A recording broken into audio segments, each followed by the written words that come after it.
Now let's get into this story. Been waiting and debating for all so long. For this JJ Redick story, he faces harsh criticism. I mean harsh, about his comments supporting Ja Morant.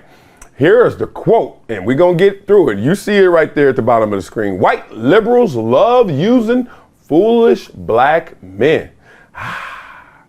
Don't touch that comment, y'all. Don't touch that comment, right? It is toxic. It will box you in. It will be a trap. And I know that cheese look good, but don't be that rat. All right, let's talk through this.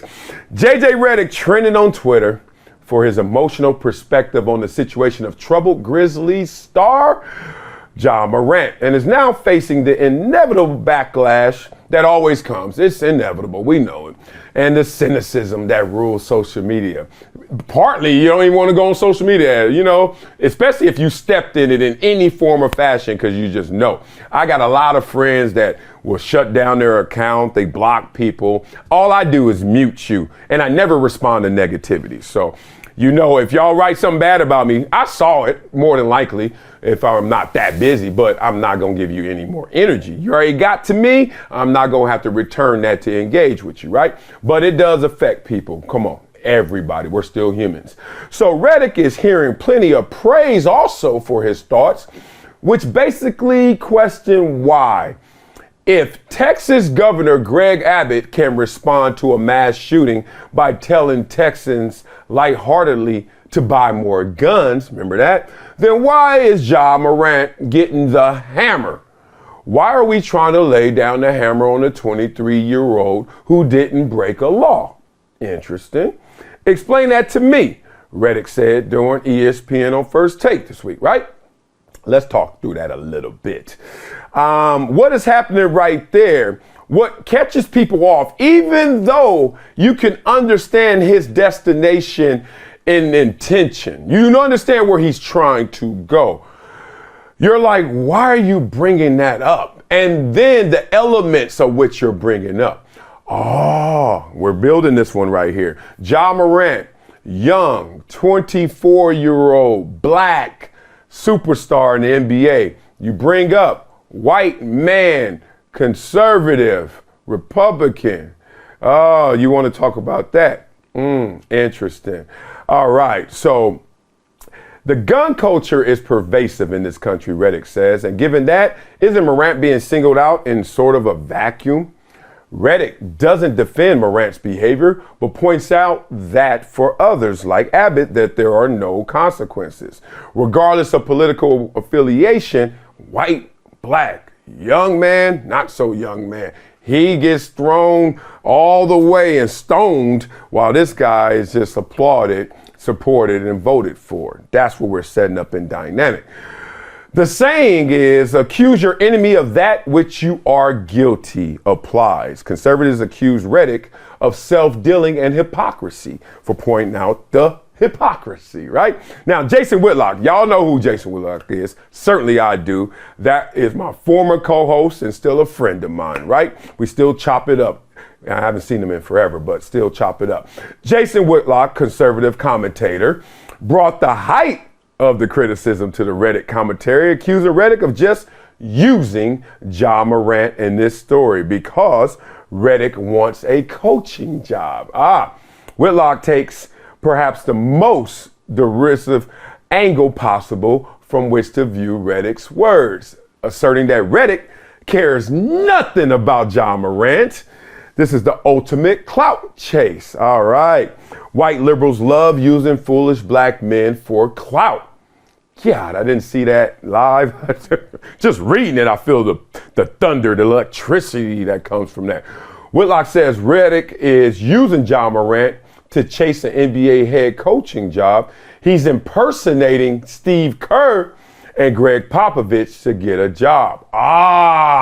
Now y'all know where Whitlock is going. Whether you agree or not, you get where he's going. Because a lot of times, especially on the gun issue, Steve Kerr obviously affected in his loss of his father, and Greg Popovich, they really go out there and speak loudly and boldly against guns, right? So now they're basically saying, that JJ Redick's trying to go in there in his own way, doing it with a different lens. All right, I get it. Whitlock hit such a level ranker that even his fans, many who also listen to Redick's podcast, which is big time, asked if he was doing the right thing with the hot take this time, right? Like, come on, Whitlock. Even your fans was like, many brought up the possibility that even if Redick is looking for a head coaching job, that maybe his sentiments still are sincere and not pandering. What do you guys think about that? I'll tell you what I think after we get to one more person that I know that has some criticism from JJ Redick, but threw the rock and hit his hands in this respect. Charles Barkley seemed to clearly be calling out JJ Redick during the Inside the NBA show. He went as far as to call whoever he was talking about, JJ Redick, and others defending Ja Morant freaking idiots. Well, first of all, I got to say this, man. We got some ideas, some jackasses on television. Barkley said that they really just pissed me off, talking about Josh should make a stand saying he didn't break any laws. He didn't do anything wrong. We are in a state where you can carry a gun. Those guys are just freaking idiots. All right, I unpacked it. You know me, when it's sensitive, I got to unpack it literally, even if it takes a little time. Now let's get into the conjecture. Let's get into the opining on that. Your thoughts on JJ Redick's comments? Well, my thoughts on JJ Redick's comments, I didn't like the whataboutism that came from that. And I've gotten caught before doing that as well. It's a way that we kind of do it in media in terms of trickery, just to kind of give reference, right? Perspective. So a lot of times you see it with kids. You know, one kid does something in the same moment you try to go over there and discipline them. What do they say? But what about when they did? Right? And you're like, but I am talking about you. I'm talking about this. And being real, talking about a politician in this moment doesn't make sense for JJ Redick, because we're not talking about your basic Second Amendment rights. We're not talking about your citizenship rights. We're not talking about any of that. We're talking about an employee of the NBA, when the last time I checked, no politician is. So when we start talking about this situation, for you to now stretch the borders to just grab whatever you wanted to grab, remember I told you guys a long time ago, one of the reasons I was perturbed with doing major mass media was everyone I started to work with had an agenda. And so when you have an agenda, you lead with that in your thought process. And now all you're looking for are slithers and slices of factual information that supports that argument. That makes me want to throw up every time I see that in motion. And it happens 1,000 times a day, where instead of you just letting the facts and letting this define it for itself, Ja Morant, NBA guy, what should happen? Instead of letting that lead you to your talking points, you start from a place and then try to reverse engineer it. Y'all catch it? So I didn't like JJ Redick for doing this, because it almost seemed like he was really trying to say, what's up with the white dude getting away with this? And the young brother can't get away with that. He would have been better off just saying that, because then it wouldn't have been so cloudy in terms of what he was saying, right? You're like, why are you going way over there? I understand the support for what JJ Redick is saying is also, it's like, well, this dude did get away with it, but this guy's not an employee of an association that already you had a violation. Your time to talk about that, Ja Morant, was when you talked to the commissioner. If you said then, I didn't break any laws. If you said then, hey man, why y'all coming down hard on me? All I did was have a gun. Well, it's not illegal to have that gun, Ja Morant. It's irresponsible the way you're using it. Give you guys an example. I've seen a lot of players and athletes take pictures over the year. Probably the most famous you guys have seen that's black, Draymond Green. Remember Draymond Green? I don't know what kind of weapons these are. These are military issued. And he was take pictures, but you can tell by the context of the picture. Gun range, somewhere in a different environment, not bouncing to the beat of the song recklessly, irresponsibly with a gun, because you're supposed to assume that is a loaded gun with lethal force in your hands. So doing this is not the same as someone doing this at a gun range, right? It's just a different context. So You can't go there for Ja Morant. He didn't break any laws, so therefore what?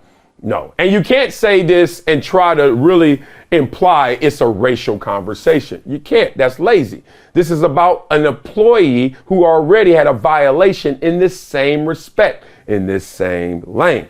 All right. So let's talk about Whitlock's take on it, right?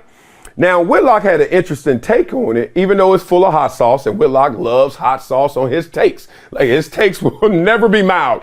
At his take shop, they don't serve mild. It's always hot, right? And on this one, I get what he was saying to a degree. Like, JJ, what you're trying to do is get this megaphone out and really do something that you think is going to get you in the good graces of the public at large. And there are times when Steve Kerr says that, and there are times when Greg Popovich says that, and you're like, yeah, I get your point, but damn, you're going to a place where you're really just trying to pander, or more importantly, you're just trying to get in good graces, even though the facts don't always support it and align it. I've seen that before because I've disagreed with Pop before. I've disagreed with Steve Kerr before. And in this take with JJ Redick, I disagree. So by that congregation, I understand what Whitlock was saying. Hot sauce aside, right? Here's what's going on also to me. Charles Barkley said something in terms of, he didn't call out the names because he probably doesn't want to give them that attention, or he doesn't really want to go all in. You could just be like, hey, bruh, hit dogs holler. I wasn't talking about you, but if you thought I was, this shoe fit, wear it, right? I like Barkley, what he said in terms of like, y'all are tripping if y'all gonna let this situation become something that we're divided upon, right? If this is going to become something that all of a sudden we're going to look at it in a different way, like, nah, Ja's okay. He didn't do anything illegal. It's okay to have a gun and just do this. And then, you know why I know it's not okay? You want to know why? Because as soon as Devontae Pack, his boy, saw it, phone drop. Why did his phone drop? One, because he knew he was in violation of his employee contract. Two, he knew it was at stake for Ja Morant. And three, he didn't think that was the smart thing to do. All those things, right? Like, you dog, we already talked about this, dog. You already got in trouble for this. Dog, I'm over here enjoying the same song as you. What the hell is the weapon doing? Like, why do we need a prop on IG Live, dog? This is enough. This works. We get this. This is the symbol of a gun. So even his boy told us that there's no other way to look at this, but like, Ja, you out here tripping. Okay. Now, let me get into some of the takes that I have, because I think what's happening is some of this is being coded in language. Barkley didn't say the name, right? And then we're talking about, well, JJ Redick is saying, well, the white guy could do it and the black guy can't do it. So it's a lot of coding going on right here.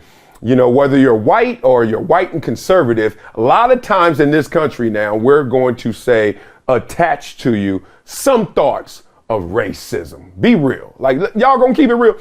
Like, that's what's being used. Like, I wonder if you're white and conservative. They're like, I wonder if you're racist, whatever that may be.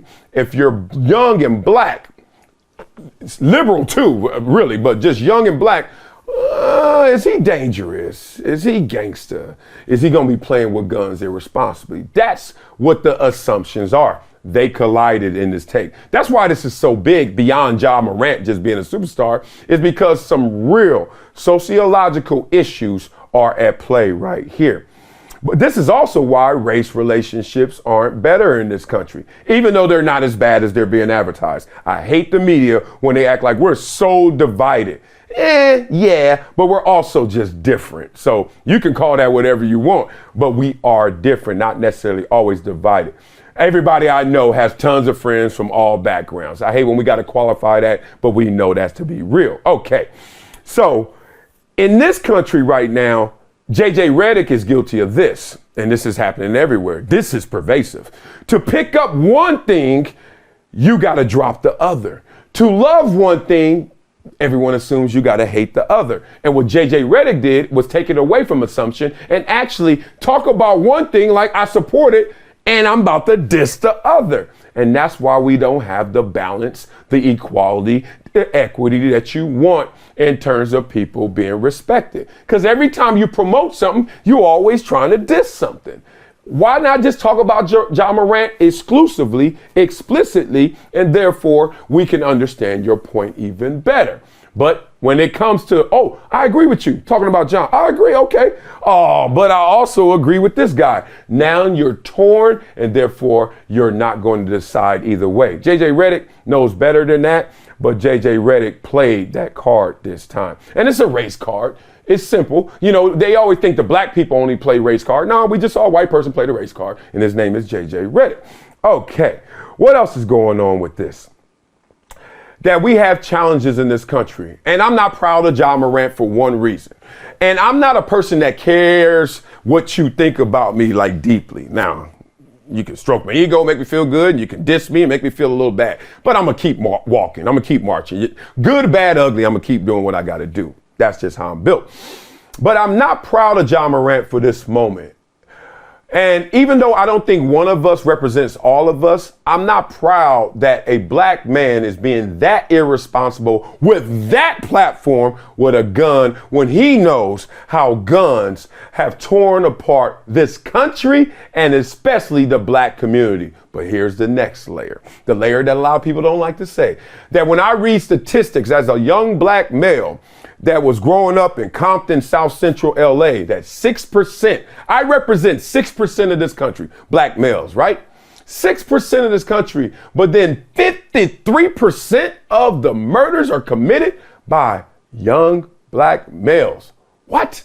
Like black male, like I was being identified as one of those 6%, yes, but also due to assumptions, because we stereotype, because we generalize, of one of those more prone, more dangerous, potentially, to be one of those 53%.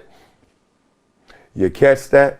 So I'm not proud of that moment. At the same time, we're all different. We're not the monolith. So I gotta always keep myself in check and pause in the moments when I really want to feel upset about that. I'm like, I am not Ja Morant. Ja Morant is not me. So in the expression of whoever you are, you shouldn't be lumped together. But I know growing up in my community, I had to use too much of my brain matter, too much of my hardware and software just to navigate around the violence, largely guns. And now you're going to be irresponsible. Legal? Fine. Irresponsible? Hell no, man. You can't do that. And that's why, once again, I am a partner in Argo, Alliance for Responsible Gun Ownership. We didn't say illegal. We didn't say anything about it. It's about responsibility. Draymond Green proved that in his images online. So look at all this situation for what it is. This was a cocktail. This is why people are still talking about it like me. And next week, I think we will as well. We got to make sure that in promotion of the right things, of responsible things, all of a sudden we don't get into a simple and a lazy place of assumptions and, more importantly, the race card. Because that's why things don't get done. We go laterally or we go backwards when we know responsibly we all can go forward.